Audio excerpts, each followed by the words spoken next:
plan is, we're going to put this in storage for several months. I don't have a time frame for that. I would suspect probably in the April-May time frame. Okay. But that really depends on, if we're going to launch at that time or not. Mm-hmm. It's still not clear. Okay. Yeah.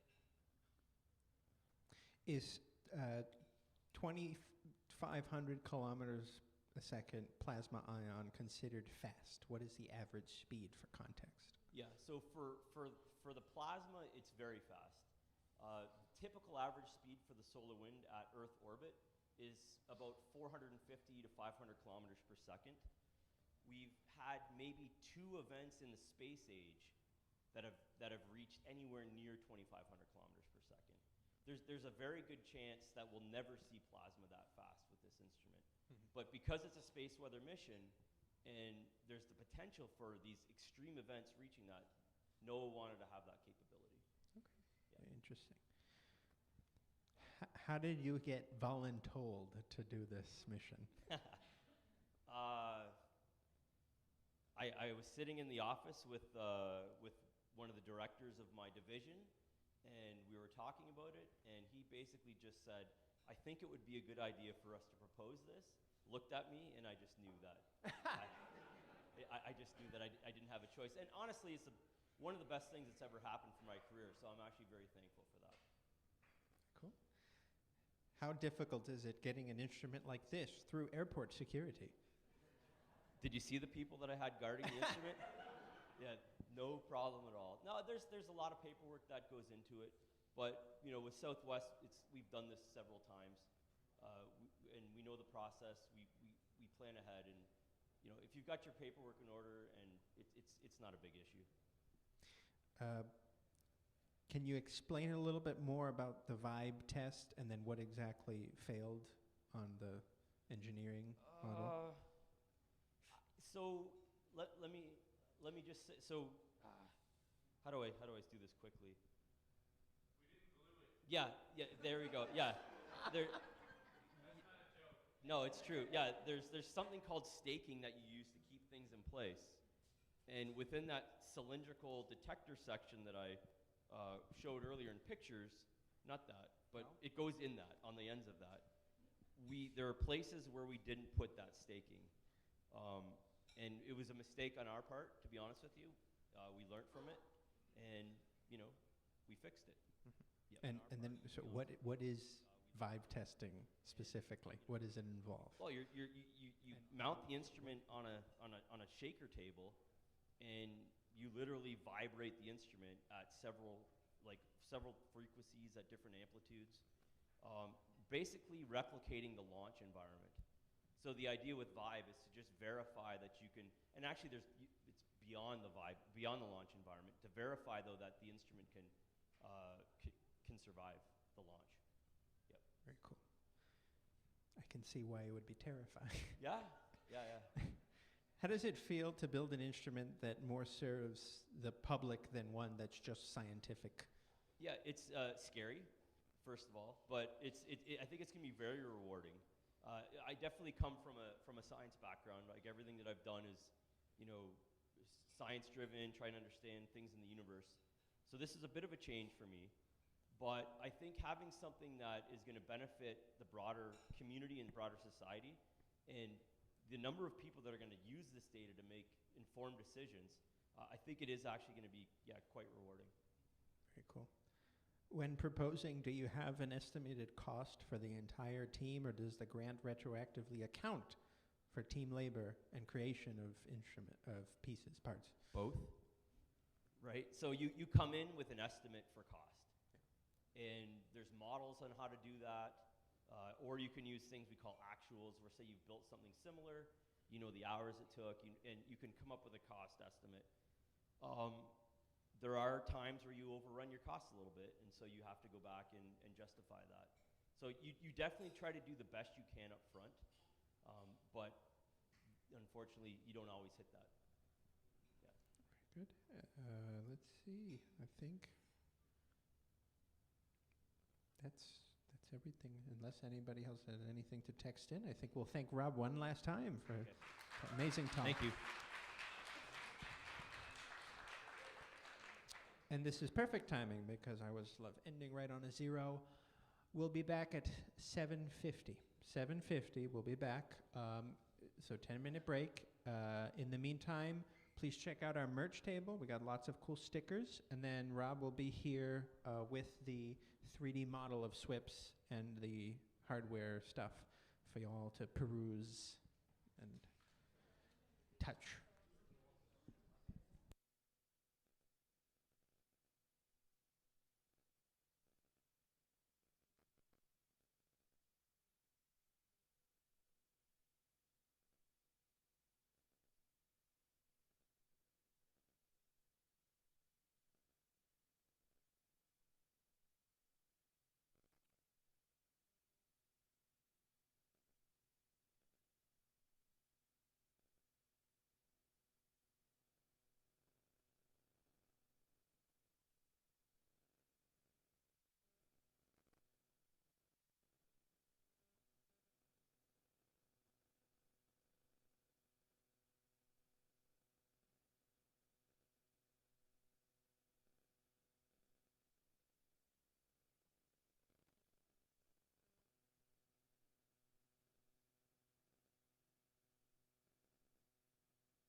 Test. No, that's not it. I don't know what that is. All right, everybody, it's been fun. Thank you. It's like Breaking Bad. All right. Okay. Yeah, okay. All right. Last person to speak is a rotten egg. It was you. All right, we're going to get started. You could take your time. All right, everybody, here's Caleb Gamar with Astronomy in the News. All right, well, thank you. Okay, so let's go ahead and get started with astronomy news for the month of September. Actually, this is covering a lot of stuff for the latter part of August. So first and foremost, what is up in the skies of September? So the plot that you see here, the map that you see here, is for the night sky as it'll appear during much of the middle part of the month around 10 o'clock p.m. if you go outside. So if you go out in a nice dark sky away from the city lights around about 10 o'clock p.m., you will have a view much like this. The summer triangle will be straight overhead. Yes, we still are in the summer season, but enjoy it now, because coming up on around September 21st, we will be exiting the summer season and we will be entering into the fall. So very much we do still have many of the summertime constellations and stars, but also a lot of the fall time stuff is starting to rise over in the eastern part of the sky. So again, Vega, Deneb, Altair, those three stars mark an asterism, not an official constellation, asterism that we call the summer triangle. Look overhead, the Milky Way crosses straight through that. If you're in a nice dark sky, you can see that Milky Way overhead, and scan that area with a pair of binoculars. You will see a number of very nice deep sky objects. I will let you do your own research to find many of the specific objects that you'll be able to see in the sky, although I will highlight two of them here in a moment. If you're interested in planets, though, it's actually not a half bad time to go outside and look in the sky looking for planets. If you go out in the evening sky, just at sunset, look over toward the west, you will see a very, very, very bright star-like object over toward the western part of the sky, near the setting sun. That is the planet Venus that is visible. And if you go on throughout much of the night, the planet Saturn will be very well placed. In fact, this coming weekend, we are actually heading up toward opposition with the planet Saturn. And during that time, Saturn will be very close to us, or maybe we should say the Earth will be very close to Saturn.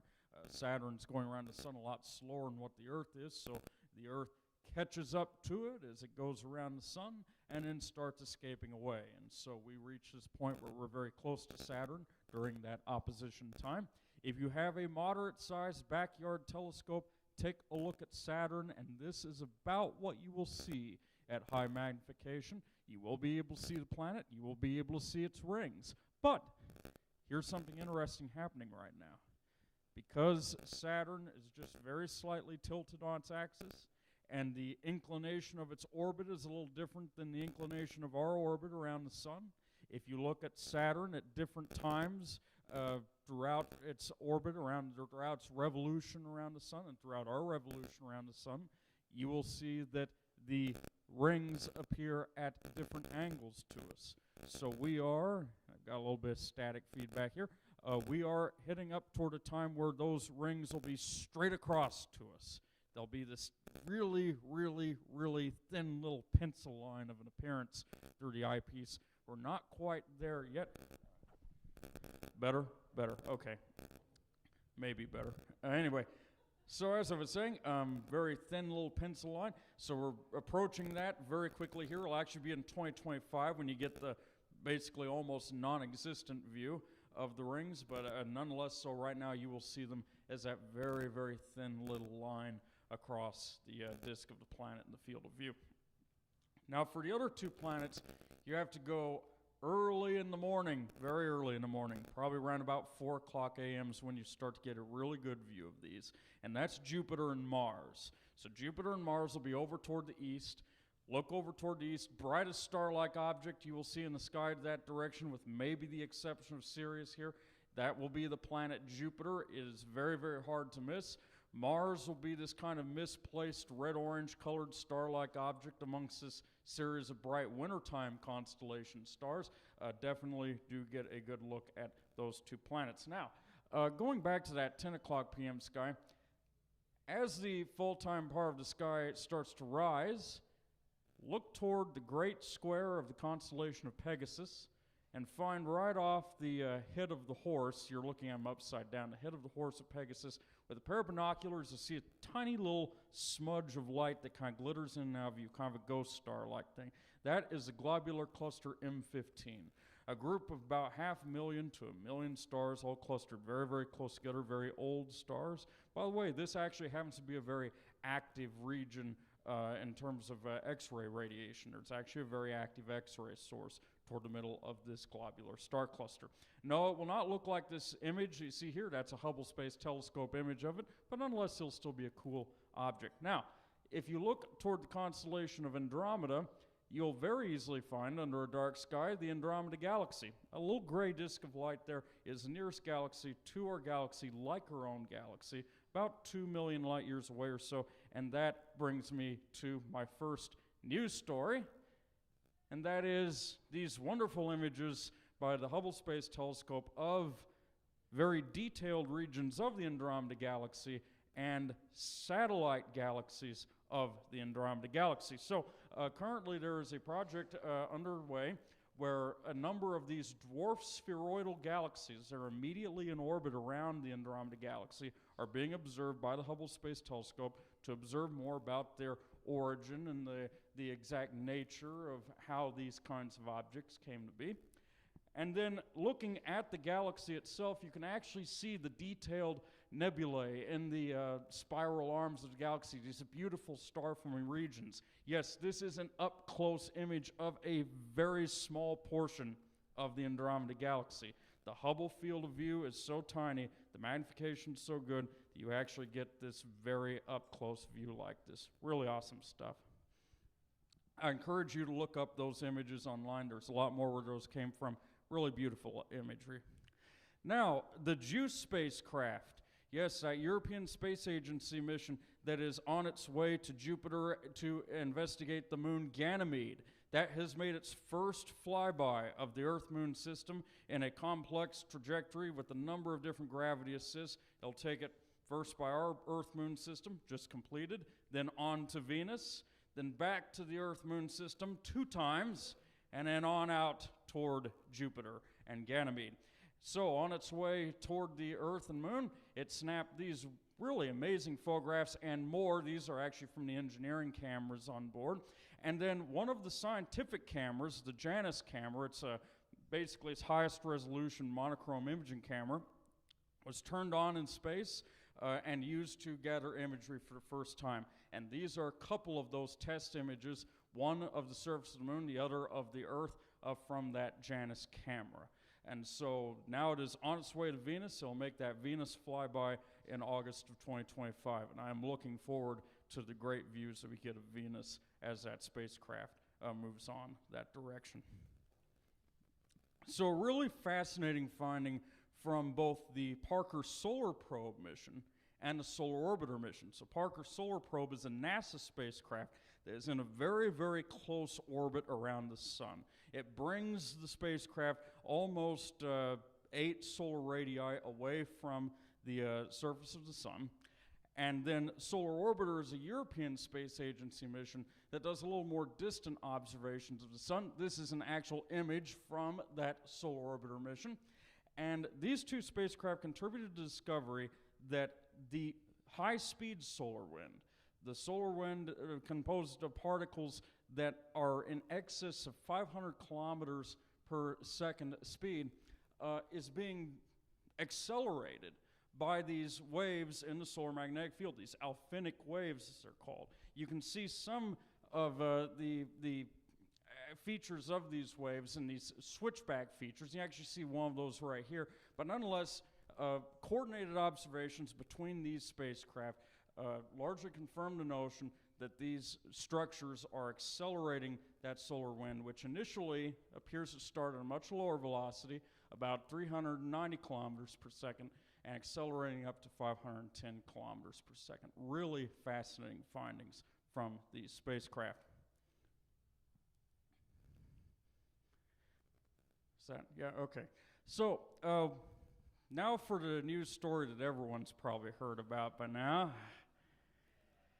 So, as many of us know, the Boeing Starliner mission has had its share of problems. So NASA, being wise in their decision-making, said that they are not going to send the 2 astronauts that were sent up on Starliner back home with Starliner. That capsule will enter Earth's atmosphere and land in the New Mexico desert. It's out White Sands Missile Range, actually, where they will land toward the end of this week. It'll actually be on September 6th. Much of that day, at least for NASA controllers, will be dominated by monitoring the empty Starliner's return to Earth. So definitely watch that and see what happens. Cross your fingers just for luck. Fortunately, again, no one will be on board that. So in the scramble to figure out how to accommodate for this situation, it was determined that the Crew 9 mission, which was originally supposed to have 4 astronauts on board, will only have 2, Nick Hague, and then the Russian cosmonaut Garamov right there. Though only those 2 space travelers will be on board this spacecraft, leaving room for 2 more to return to Earth, the Starliner crew of Suni Williams and Butch Wilmore, to bring them back in February of this coming year. Quite a while to stay up there, but these are pretty seasoned space travelers, so they definitely know their stuff of how to stay in space sanely and healthily.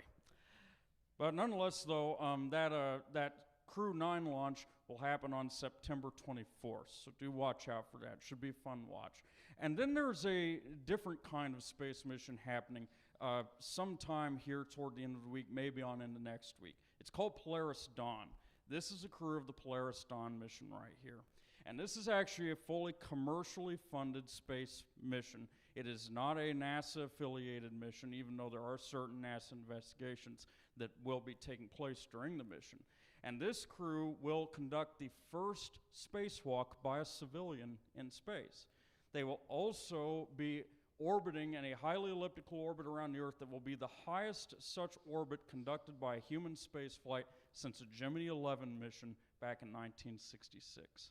Gemini 11 went up to somewhere in the neighborhood of about 830 miles, if I remember right. This one's going up to about 870 miles, highest altitude. So really, really interesting stuff. So watch out for the voyages and perils and grand successes to come in human spaceflight over the next few weeks. So a few events to watch out for. UTSA Observatory / San Antonio League of Sidewalk Astronomers. We do have an observing coming up this Friday. If you go to the University of Texas San Antonio Observatory Friday evening, we will be up there starting about 8 o'clock. We will have the telescopes out, and we will be doing observing there. So please join us up there. We should have a great time. We'll be able to see a lot of awesome stuff. The next week will be Friday night Celestial Lights. This is another observing event we do where it's preceded by a lecture by one of our astronomy faculty at UTSA or another individual affiliated with us. So usually there's an interesting talk first, and then the observing follows that. So keep that on your calendar. And then on September 14th, a number of us in the SOLSA group will be out at South Yano River State Park. Now that's a little bit of a drive out of town. Should be a beautiful evening. If you really want a great time to go outside, get a feel for the outdoors, and see some really beautiful skies, find us out there at South Yano River State Park. Call up the park. They'll give you more information about where to go and everything like that. For San Antonio Astronomical Association, every Wednesday, I have it, it was about 8 o'clock, I think it's probably a little early now, observing at Raymond Remkes Park with that group. So keep that on your calendars if you're interested. And then the Scobie Planetarium, they will be hosting an event on September 13th, same night as our Friday night Celestial Lights. So, make your decision where you want to go, But anyway, they'll be hosting an event for International Observe the Moon Night on September 13th. And I will leave you with just these two images. One of these is from the Dark Energy camera on the Blanco 4-meter telescope. Really beautiful image of the Coma Galaxy Cluster, and then an image from JWST of the MAX J0417.51154 Galaxy Cluster. Really, really awesome, beautiful imagery. Thank you, and that is Astronomy in the News. Thank you, Caleb. Very interesting as usual. That International Observe the Moon Night, that should be fun. We actually, Astronomy on Tap, had a booth there at Scobie 2 years ago, and that was a great time. We're going to have a booth there again, as is the GSPS of UTSA. Usually they'll have like a spectroscopy demo. It's a lot of fun. Fun for all ages, but if you have children especially, bring them. It'll really be great. I highly recommend attending that. And then Friday night, Celestial Lights is also not too shabby either. So if you can finagle both, maybe. But I also want to bring up, I hope it's public soon. But we, on JUICE, we have the UVS instrument that was built here in San Antonio, and it got some really interesting pictures of both the Earth and the Moon. So I'm hoping they'll be made public soon. They're still processing them. If it's not a camera, it takes a lot more work to process them. So hopefully everybody. Yeah. It's been mostly internal. So hopefully it comes out and everybody can take pride in a San Antonio instrument on a European mission. That's my favorite part. It's one American instrument. It's right here. All right. Our final speaker of the evening, but certainly not the last but not least, is my fellow student, Kim Moreland, who holds a master's degree in physics and astronomy and currently completing her PhD. She works at the University of Colorado Boulder series in the NOAA Space Weather Prediction Center, focusing on space weather and radiation models. Passionate about exploring the world, Kim enjoys traveling, fishing, hiking, and playing softball. Outside of her professional life, she is a proud parent of 2 grown children. Please welcome Kim Moreland.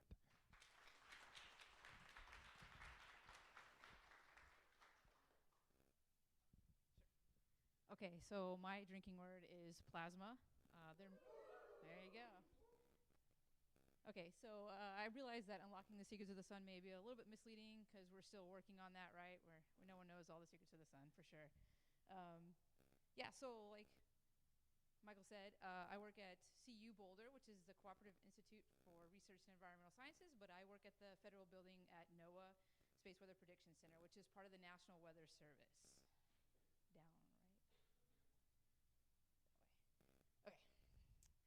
So quick refresher, although Rob did a really good job of this, the sun has an 11-year cycle, right? It goes from quiet sun to active sun.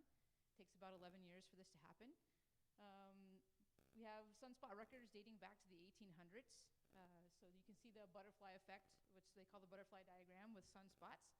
And then you can kind of see in the bottom how we kind of have more sunspots one year and not so many the next. And when you go all the way to the bottom, they'll call that a minimum. And so the really key thing right now is that we're coming into a very active time for the sun. So this is the updated solar cycle prediction from NOAA. A coworker works on this. And right now, the predicted maximum is probably late this year, early next year, is when we think we're going to reach the maximum peak of the sun for the solar cycle, for all the solar activity that we have going on. So one more thing to keep in mind is that the sun has a differential rotation. So that means the equator rotates faster than the poles of the sun. And so as a result, these magnetic fields kind of get twisted up. And at some point, the twisting releases magnetic energy. It just kind of snaps like a rubber band.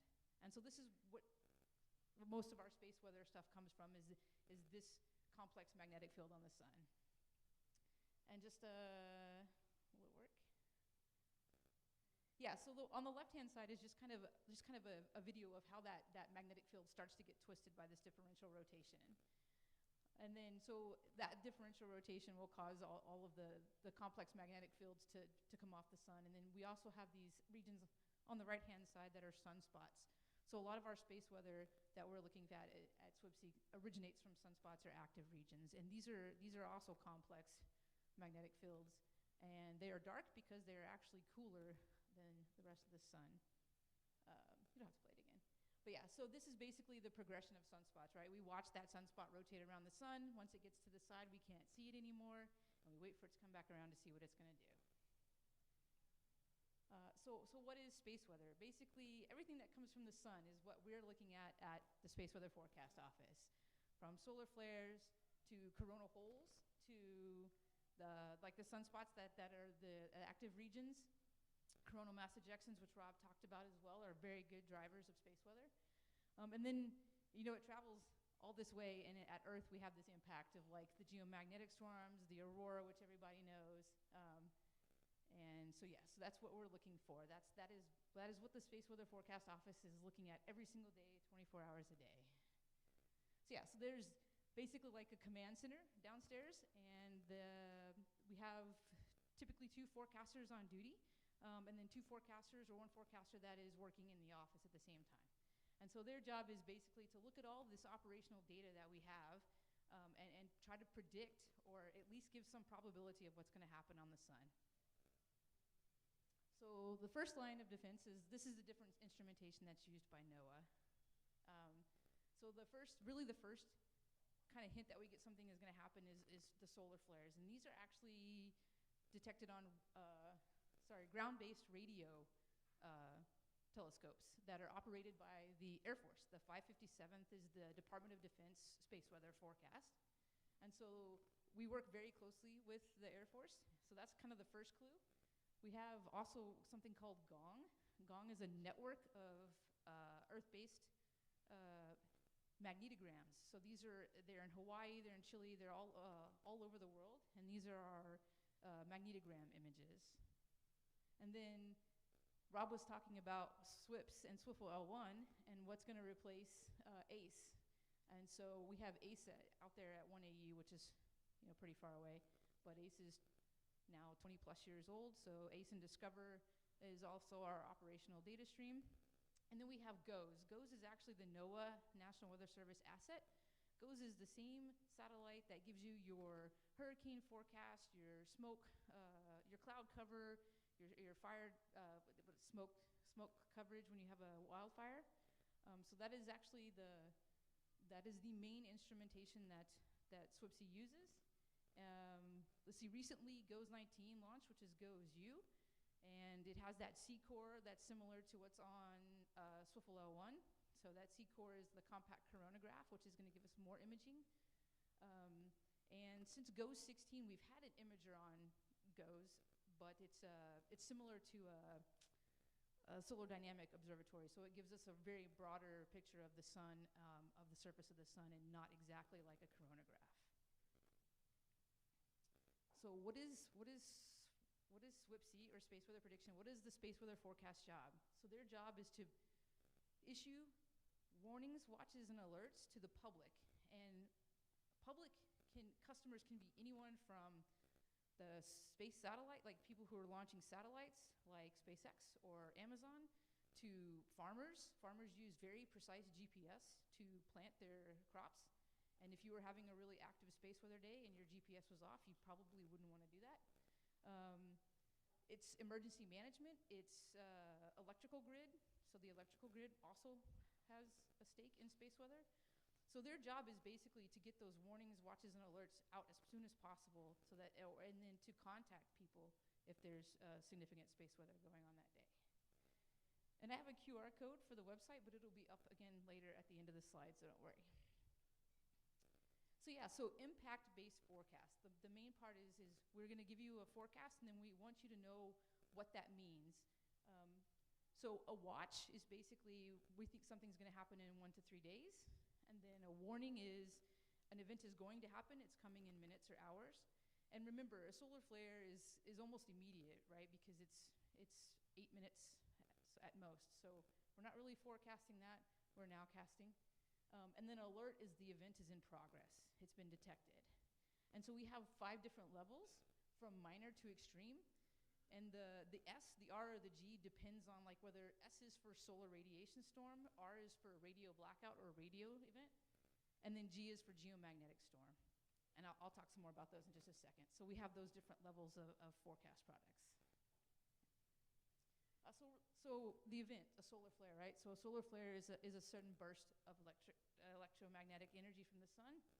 It's pretty instantaneous. By the time we know we've had a solar flare, it's already having effects here at Earth. And I think the image is gonna pull, oops. Maybe it won't play. That's okay. Yeah, so, and we call them X-rays. They have a pretty distinct feature when we detect them. But again, it's okay. So yeah, so that's the event. Don't worry about it, Michael. No worries. So what do we forecast for solar flares? So the X-rays are measured by GOES, and we forecast probabilities. So we can't say, well, we know there's an X-class coming. We say there's 50% of an X-class flare coming in the next 3 days because we have these current conditions on the sun, or we already have an active region that's been flaring. So we know that this is the probability of our forecast. So we do 1, 2, and 3 day forecasts. Anytime the issue starts becoming, alerts become issued after an M5 class flare.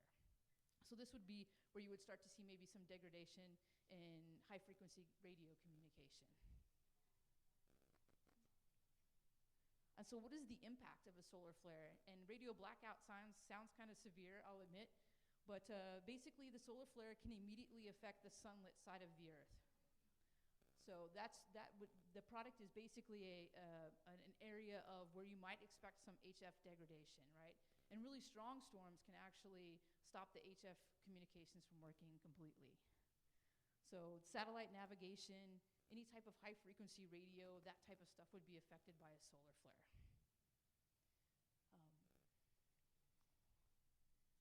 So the next one, so that would be your R. When we have an R product or an R1 or R2, that's your radio blackout. That's from solar flares.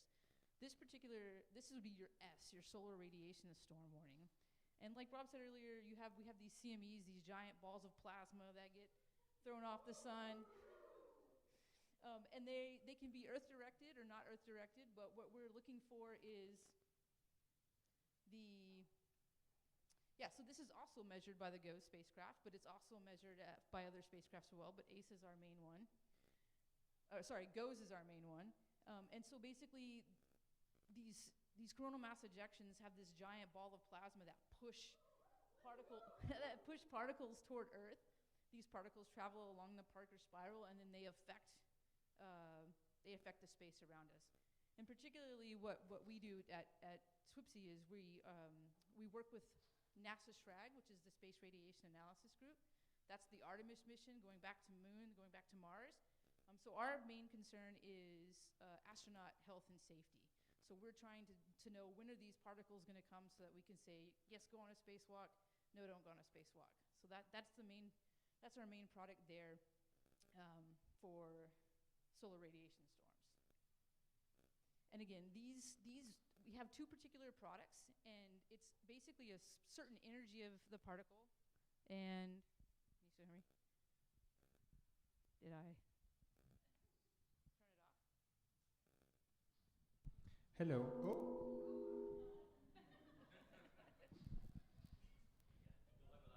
Okay.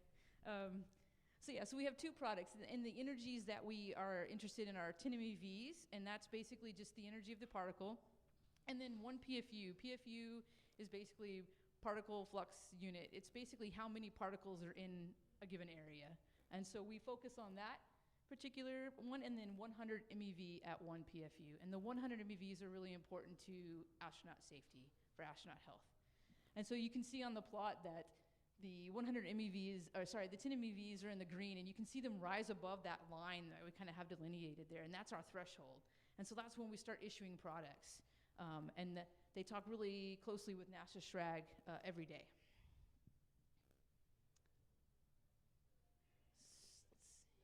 And so mainly the main concern with the radiation storms is satellite communication. You can have single upset events and where the instrumentation gets charged, which is probably what a lot of instrumentation designers are worried about.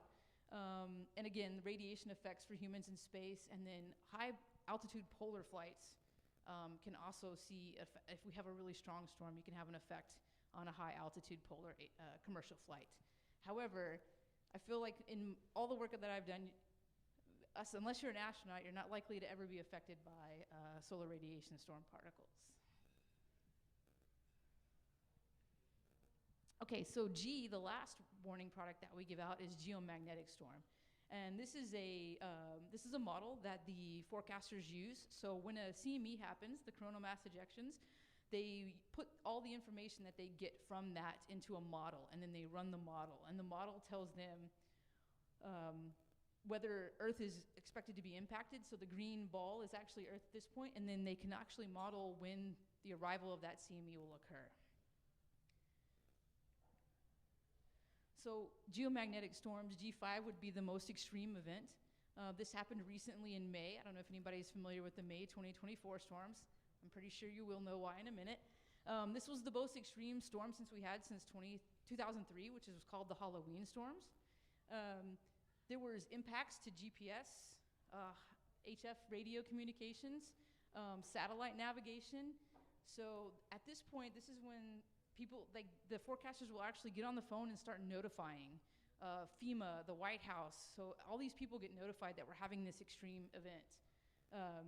There was a really active sunspot or active region that was rotating around about the mid-latitude of the sun, and it just kept firing off solar flares.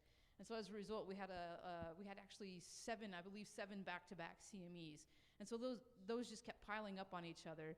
And that long, so the important thing about what makes the aurora and what makes a geomagnetic storm strong is a southward component to the magnetic field. And so that component just kept being pushed south. And so it compressed our magnetosphere, and it let a lot of these particles in for the aurora. So this is one of the biggest storms we've had in 20 years. And then again, the impacts from a geomagnetic storm, they're pretty wide-ranging. Satellites in space, rail lines, power grids, especially further north, right, where we're going to get more of the absorption. They are going to be calling and saying, hey, you might want to do some mitigation efforts because we think we're going to have some induced currents in the ground. And then, yeah, satellites and rail. And there's, hello? I don't know what I did, I swear. I didn't touch anything.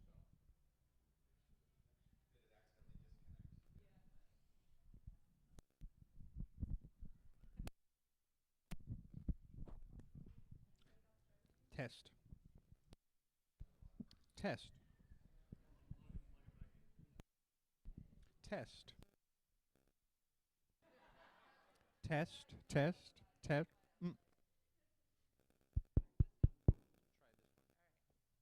Okay. Hello?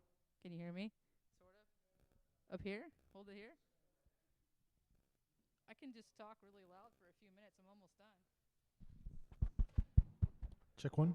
Solar flares. Hello?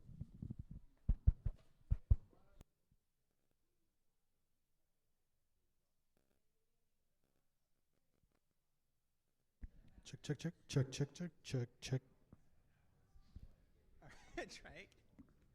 Okay, can you guys hear me a little bit? I'll just stay right here. Is that gonna work? Okay. The side note was for rail. You're like, how can a rail line be? Well, in Europe, a lot of the rails are electric, heard some interesting studies about they use electronics to know where the trains are, so that they basically get a series of green lights, knowing that there's no train in front of them. But what will happen is something will occur, and it will flip. And it will flip to red, so like basically they're being told that there's no train on the track when there is a train on the track. So that's something that can happen as well. So this is the end. The celebrity of space weather, right, is basically the aurora, and that's when we have these really strong storms. And if you were around in May and you heard anything about the aurora, you knew that you maybe could walk outside and see it. So basically we had reportings of aurora in the UK. We had reportings in New York, which is expected. The product you see on the left is kind of basically where they think the aurora is going to go. That's how far that they think that the particles will push, or that the effects can be seen. And then but we also had Maine, right? We had some stuff in Maine. And then we also had somebody in Arizona, and then the bottom picture is actually from Colorado. So I took that picture, and you can kind of see it. It's a little faint. But let me tell you, the chatter in the chat during this Aurora event was insane. And then I actually had somebody text me pictures from Florida and Texas. So this was, I don't remember the last time that Aurora was seen in Texas or Florida. But basically, that's the celebrity of space weather. So yeah, well, I mean, a couple months ago, right? So this is a pretty big, this storm is being studied, and there's special sessions about, hey, what is the research? What are the models that we're using?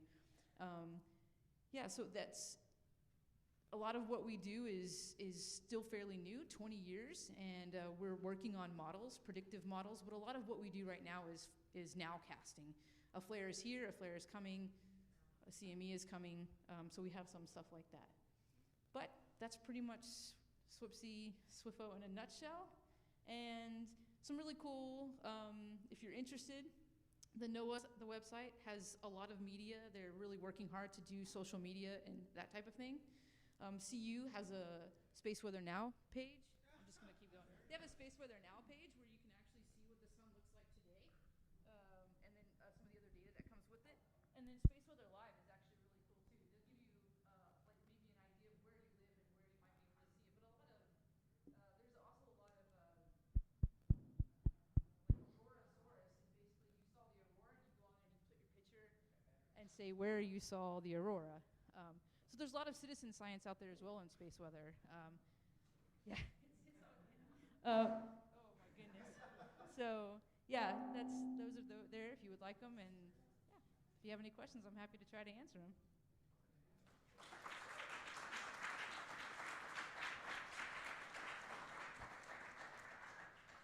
These darn microphones just don't like to work. Although, okay, I think, don't touch it. I think it's good. I think it's good. We'll just use one microphone for now.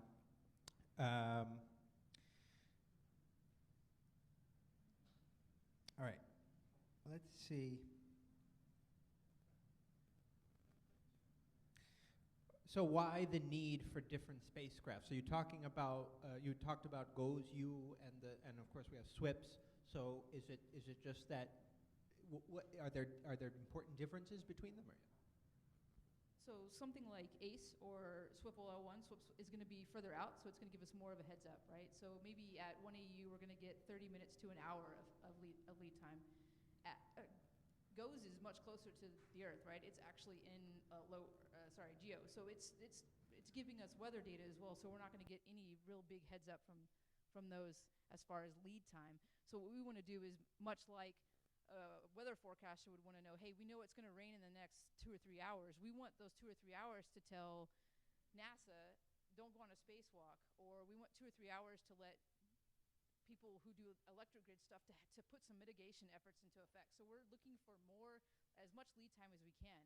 So the further out we have an instrumentation that gives us good data, the better we have of running predictive models. Yeah, oh, well, could have put it up further, sorry. I don't know why. The sensitivity changed all of a sudden on this one. But thank you. So that model that you showed, why did it not show activity down in Texas and Florida in the prediction? Does that mean something's wrong with the model, or you're just learning more? Yeah. So I think that at the time that they run the model, we don't know that there's more coming. So that could have been the second or third CME model run that said, hey, we're going to have this, but then we had more activity from the sun. That particular region was very active, and it just kept firing off X-class flares as it rotated across the disk. And I think there's probably other things that happen that I'm not super knowledgeable about. But yeah, so it was just unexpected to see the effects that far. I think a lot of people were really going, wow, can you actually see the pink glow that far south? And the pictures kind of prove we definitely could. So we do have a lot to learn about space weather. And I think one of the really interesting things about this particular storm is I I haven't read a lot about it, but there's like now an extra ring current or something that has been charged that we had some charging going on, and so that it's there now. So we definitely have a lot to learn still about all of this stuff. Very good, thank you. All right, one more question here. What is the operating wavelength of the GOES, and what would be considered a solar flux unit? Okay, so the operating wavelength of GOES, if you're talking about the imaging instrument on GOES right now, it's called SUVI, and it basically mimics or has the same wavelengths of SDO, which is the Solar Dynamic Observatory, which is something that the forecasters do use. So we're basically looking at the sun in about 6 different wavelengths. And so those 6 different wavelengths basically let us look at different aspects of the sun, whether it's photosphere or the edge or whatever. So those different wavelengths is what SUVI operates at. And then solar flux unit is what you asked me, not particle flux unit.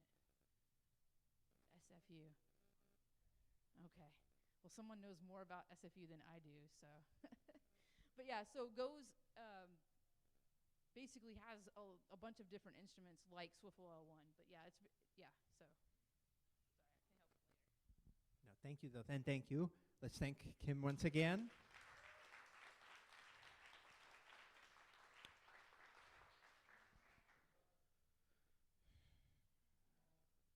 All right. Let's thank both of our speakers once again. This was really amazing. I hope everybody learned more about space weather tonight and how, much like the weather on Earth, predicting it isn't easy. But yeah, so we now progress on to our final break of the night. We understand that some of you have to leave. If you do, we thank you for coming. Please make sure that you tip the wait staff very well. They always do a great job here in this room to help us out. And we will look forward to seeing you at our next AOT in October. For those of you that can stay, though, we will begin our trivia. As a reminder, 4 people per team. We will come around with the sheets, and if you need a writing utensil, we have them. Please return them to us at the end. We keep losing them, and I'll tell you, they don't walk out of the box, so that means you're taking them. But yes, so we'll get started with that. 7 minutes. We'll give ourselves 7 minutes. 8:40.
Check, check, check 1, 2, check 1, 2. Seems to be working fine. Yeah, I guess we gotta just stand close, I guess. It's those damn CMEs.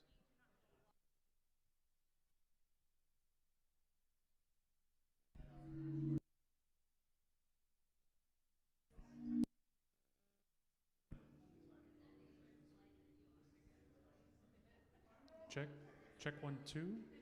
Check on this mic. This mic sounds okay. Oh, we're a little low. A little high, a little low. What does it sound like? It sounds like the mic is working. Might be the wire. Might be the CMEs. Could be a number of things. Yeah. Well, we have 2 mics, so we'll just stand close, I guess, and just watch out. Yeah, I don't know. It reminds me of a sci-fi movie. I can't think of which one at the moment, but there's a, yeah.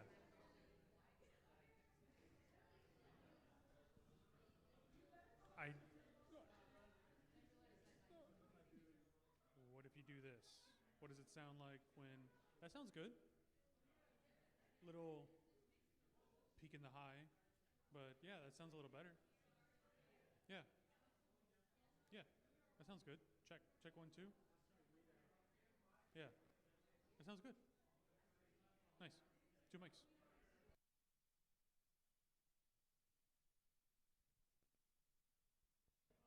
If I check 1, 2 on this mic, Michael, you want to hold this one and turn it on at the same time and check with me? So, everybody in the room, if you want to do trivia, do you have a sheet? Do you have a writing utensil? If you do not have a sheet and you do not have a writing utensil, you cannot play. I guess you can. You have to memorize your answers and come up to me and tell them verbatim. We're getting the whistlers. I think it's working then. All right, cool. We will start up in about, give it a couple minutes. 3 minutes.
All righty.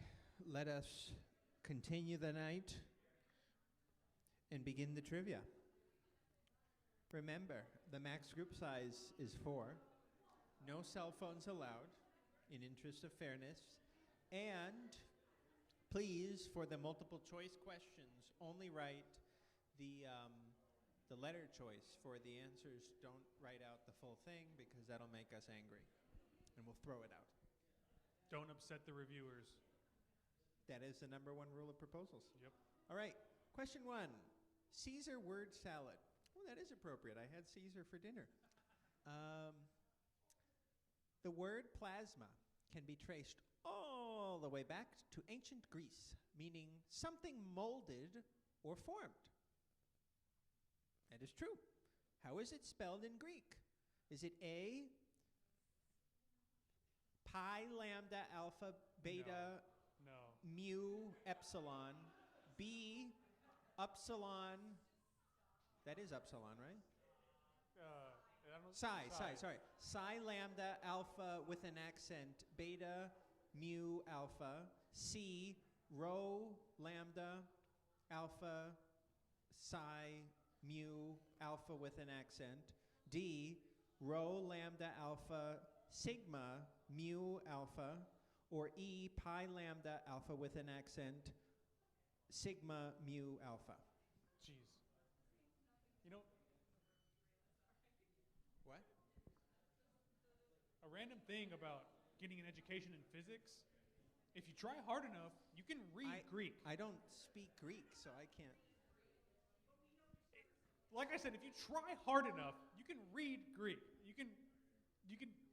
You know what's happening. Are you correct? No, but you know what's going on. You know all the letters.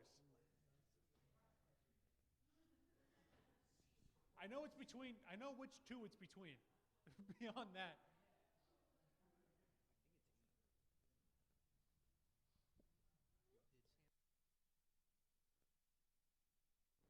Sam to the front, Sam to the front.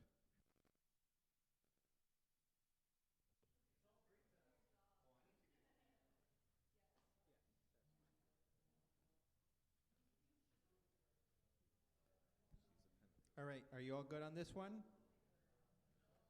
No? Well, good as you'll get, as good as it can be. Question 2. We'll come back at the end. Question 2. What is the most expensive space mission in history? Is it A, the Space Shuttle program? It's not exactly a mission, but B, the International Space Station. These are not missions. C, the Apollo program. D, the Global Positioning System. Or E, making the moon landing. Okay, so of these programs, which one is the most expensive? I mean, they did try to record it to see what would happen, and obviously you can't record it because the shadows. You'll never get the shadows. Damn Stanley Kubrick. Of the conspiracy theories, the moon landing to me is the one that is most convincing.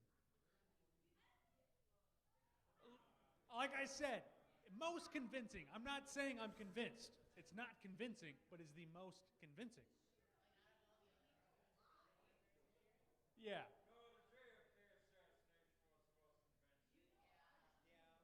Yeah.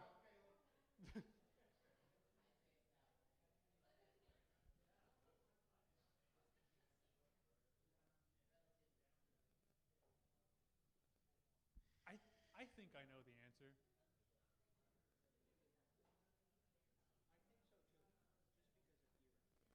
Yeah.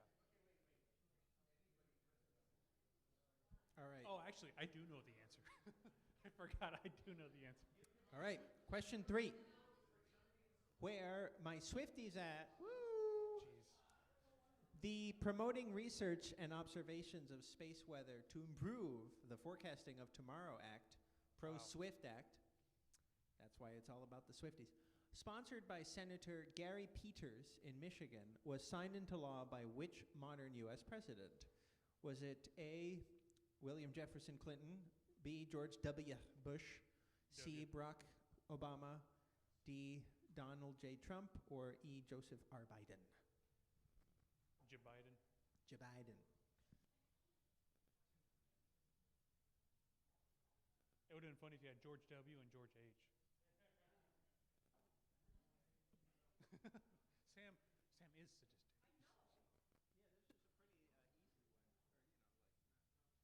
Yeah, it is easy for the person that knows every single president and their, when they were president. What is the word for that? Their not their runtime term. Yeah, if you want to have some fun, come up and ask Michael, when was this president, or what? Well, yes. What are the words we for have, that? what is it, 92 to 2000, 2000 to 2008, 2008 to 2016, 16 to 20, 20 Okay. to present. Well, that was easy. I didn't realize they were in sequential order because I don't know the president's word for word.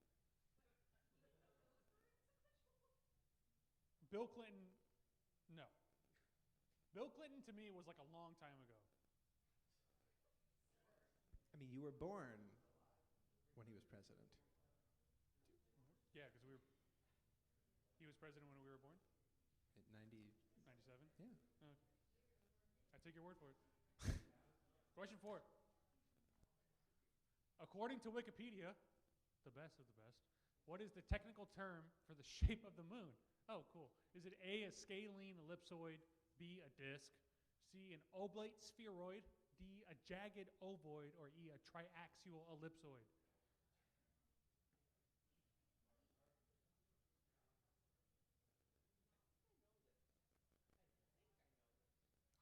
I hope you do.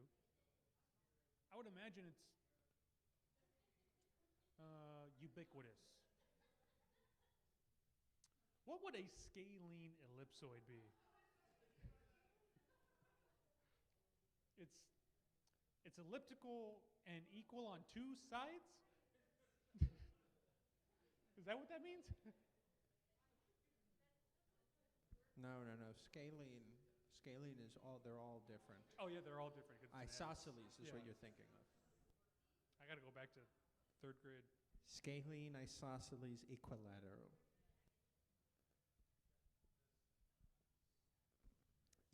You are obtuse.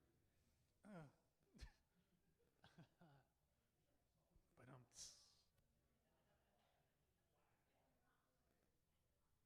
a jagged ovoid. It's going to be my Discord name from now on.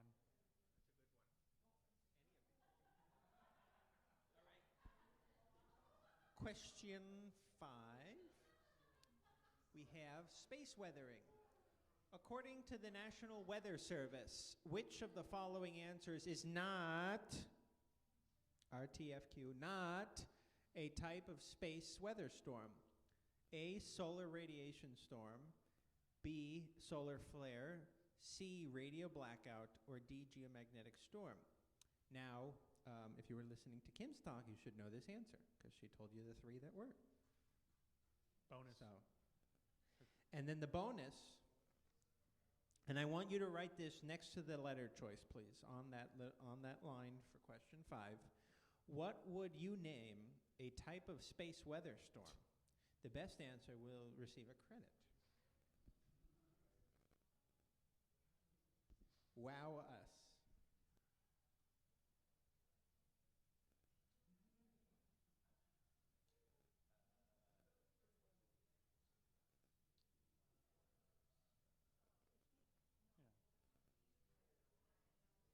What would you name a type of space weather storm? That's exactly what I thought. That was going through my head. It'd be like a kind of like, oh,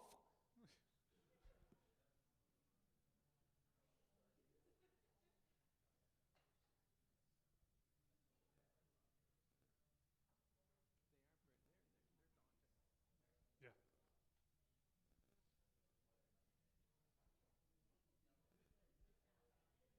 All right, everybody good? Everybody got your bonus? All right, question 6. Finish that lyric, our favorite. Across the universe, the Beatles. Sounds of laughter, shades of life are ringing. through my open ears, inciting and inviting me, limitless, undying love, which blank. It calls me on and on across the universe. I don't think I've heard this song. So is it A, pours over the darkened world, B, wraps its arms around my soul, C, grabs my hand and sings a song, or D, shines like a million suns?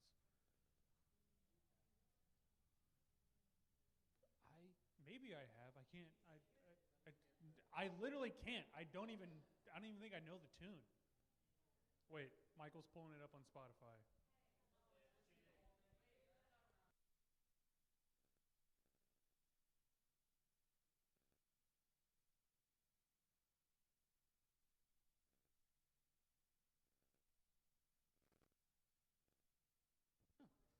Yeah, I have not heard that. My favorite is Strawberry Fields.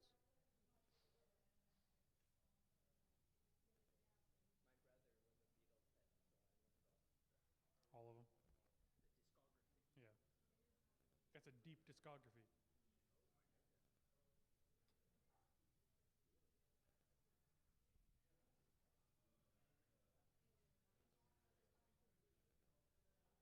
It's a very fitting favorite song, Jazz. Yeah. Does anybody need us to go back? Anybody need a repeat? All right, time for the bonus. The literal bonus in the bonus section. Are we still in the brackets? Yeah, we're still in the brackets. It's, all right. It's the final round. Yeah. We're approaching the final round of the U.S. Open. Madness bracket. Each team will vote. Oh, wait. Oh.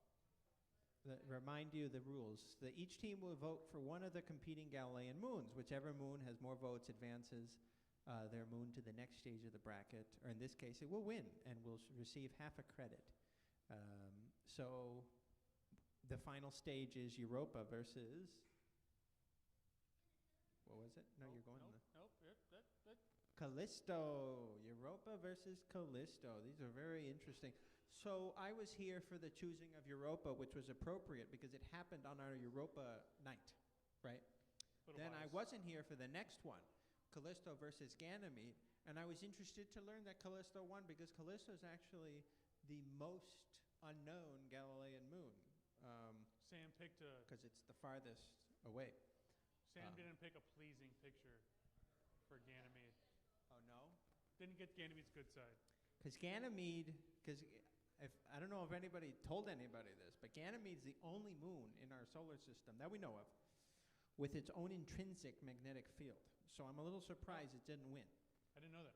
I don't think anybody else knew that. I think you were the only one that knew that. Oh, nope. Maybe they did? I don't remember. I have a textbook. You didn't take it when I gave a lecture, did you? Okay. No. Yeah, that was like...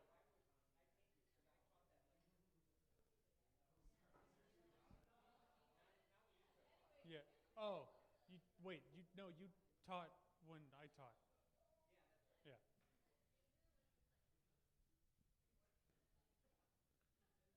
Cast your vote. Whoever wins gets half credit. Don't upset the reviewers. Once you are done, please bring up your answer sheet and your pen. Please, if we give you a pen, I beg you, please give it back. Yeah. So, Yeah. for the last couple of months, we've been having a vote off, basically, on the best Galilean moon. And you're just voting which one's the better one. You pick one. Does anybody need us to return to 1 through 6? Thank you. Speak now or forever hold your peace. Raise your hand. That's a good question. Sam? It doesn't matter either way. No matter what.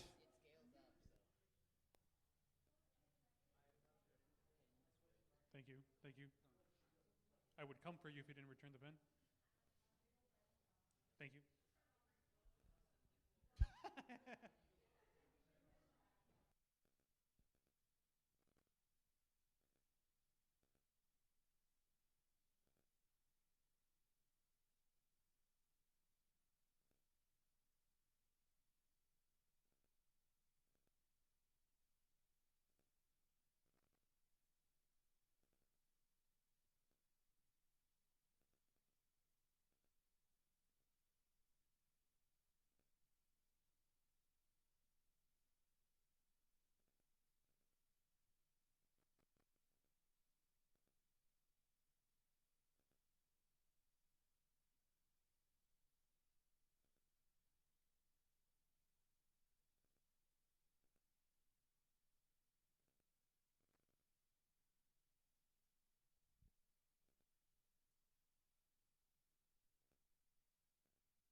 Is everybody up? Like their sheets? Or nobody has their sheet? All right.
All right. To the answers. All right, question 1, which was about the Greek spelling of plasma. Hopefully my spelling or my calling out the letters helped, because plasma, P-L-A-S-M-A, if you do that literally, it would be pi, lambda, You got it. alpha, Yep. sigma, mu, Uh-huh. alpha, and that was the answer, E.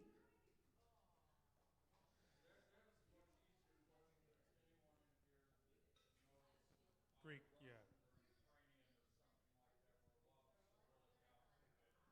Yeah, Oh, but even, I didn't notice that. I knew that, but I didn't think about it like that. Yeah. but yes, as scientists, the Greek alphabet is very important to us. And I know all letters because we have to. Yeah, I think I know all of them. I don't think I can name them all in order, but if you give me enough time, I think I could. Yeah. All right. What was the most expensive, as Sam says, a mission? It was the space shuttle program. Expensive. The Damn. Space Shuttle program, just in sheer time scale, ran from the 1970s to the 2010-ish. 9 was the last one, right? Almost 2010. So that's 4 decades. 4 whole decades of a program. It adds up. It was those goddamn tiles. 50 billion was those tiles alone. If anybody's interested, highly recommend a book called Challenger. Just came out. It's about the Challenger disaster, and it has a chronological,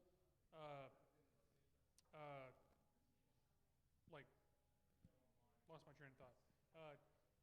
It goes over the chronological events of the Challenger disaster, and it's just a fantastic book. Highly recommend. Well, that one was the O-rings, not the tiles. What? Oh, no, yes. That one was the Columbia O-rings, was yeah. tiles. All right, question 3, which was about the which president signed the Pro-SWIFT Act? I I did not know as that. it came up through Congress, as every bill does. It comes up through Congress, and then it lands on the president's desk.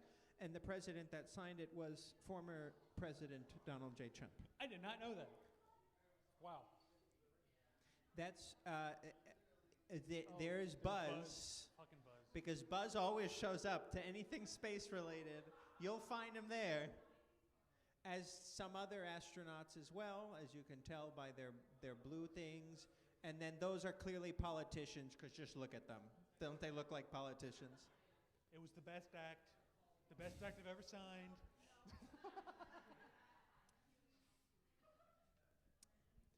As he read the document, he got confused. No.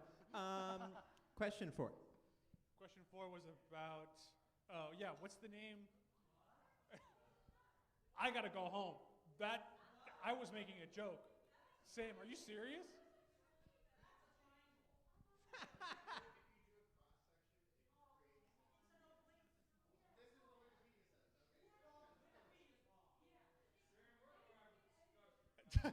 Once again, that is Samuel.hart@contractor.sweary.org. Please direct all comments towards his email. Everybody.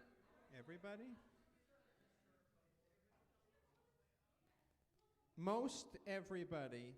No, everybody. Everybody put the answer that I thought it was, which was an oblate spheroid. Yeah. Most planetary bodies are oblate spheroids. So I don't know where this came from. It's okay. But the whole point of this is that everybody got it wrong, so this didn't really affect the trivia But at the end of the day. So a scale and ellipsoid, is that to say like it's not? Yeah. So like it's squished. Because like I know like the backside's thicker. So okay. Yeah. All right. Our next question, which was a memory recall question. No, we're done with you, Sam. Our next question, memory recall, because Kim talked about the 3 different types of space weather storm. And the one that is not a type was B, solar flare. And yes, thank you, Kim, for telling us in your talk. So if you got it wrong, then you have to apologize to Kim. What was the best, Michael? The best answer was, pandering always works, I'll tell you that much. And people have learned that pandering works because you wrote Velez storm. So I give you a plus there for that. But the best one was the tsunami.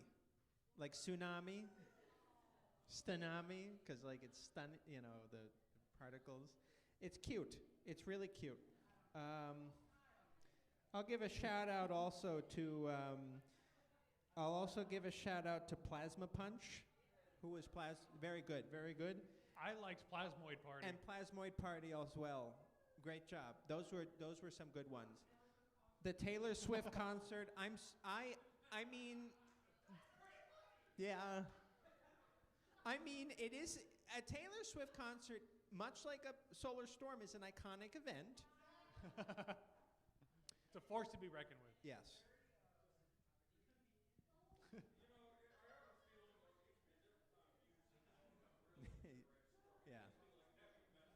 Yeah, there you go. And then question 6 was finish that lyric, Across the Universe by the Beatles. It was D, shines like a million suns. Nothing's gonna change my world. The Beatles. The Beatles. All right. All right. And who won between Europa and Callisto? Your favorite. Europa!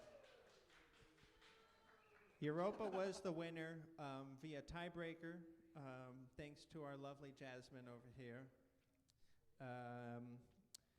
Yes, we had 3 and 3.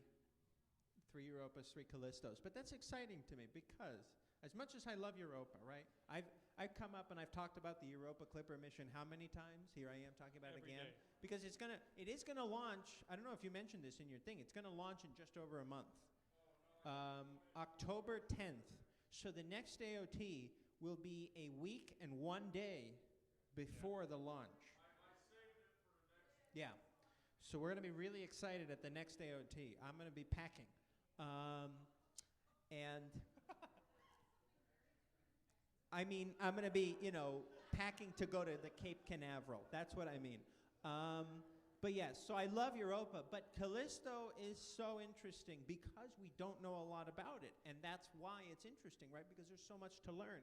And the JUICE mission, Caleb did mention that it is going to Ganymede, but it's going to have 14 or so flybys of Callisto.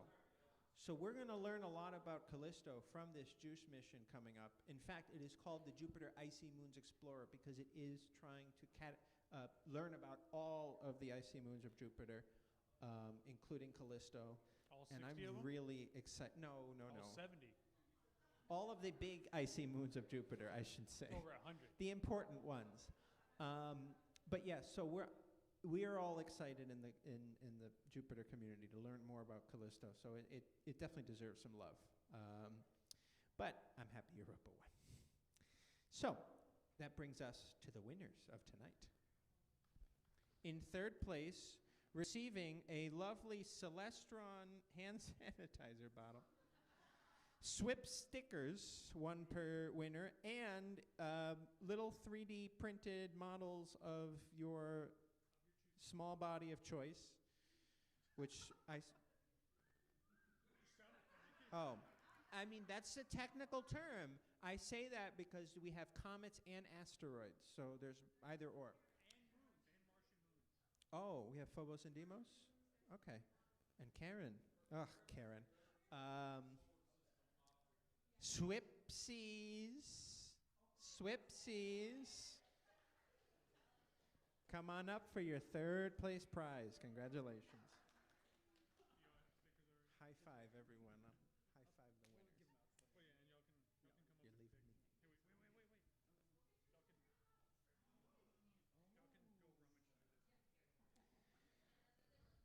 The second place winner tonight is going to win, once again, one SWIPS sticker per person and a lovely PDS tote bag. What is the PDS, you might ask? It is the Planetary Data System. It is NASA's repository for data from every single planetary science mission that has flown, including the Voyager missions.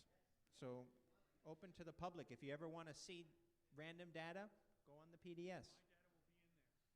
Aaron's data will be in there. Europa Clipper someday, its data will be in there. The winner of the second place prize is Sam is the biggest dork I know.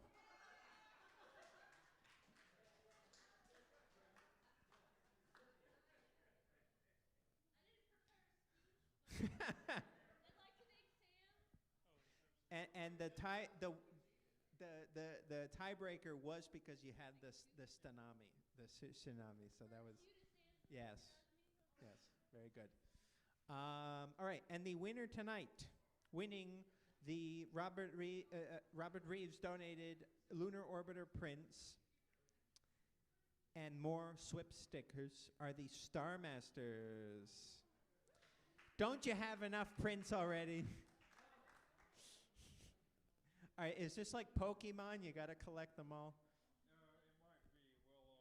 We'll see. Here, I'll give you all a high five. High five. High five. Thank you for liking our page. Okay, nobody else wants a high five. Thank you. All right, and 1, 2, wait, hold on, your stickers.